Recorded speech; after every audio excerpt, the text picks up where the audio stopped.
Philippine में ज़लज़ले से बड़े पैमाने पर तबाही हुई है। इमारतें गिरने और मुख्तलिफ हादसात में कम अज़ कम 35 अफराद हलाक जबकि 200 से ज़ायद ज़ख्मी हो गए।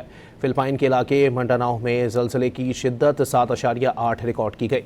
शदीद ज़लज़ले से ज़मीन हिलने की वीडियो सामने आई है जिसमें स्कूल के बच्चों में खौफ व हिरास देखा जा सकता है।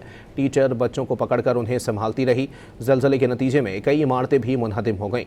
फिलिपाइन और इंडोनेशिया में सुनामी की वार्निंग जारी की गई। अब खतरा टलने के बाद सुनामी अलर्ट वापस ले लिया गया।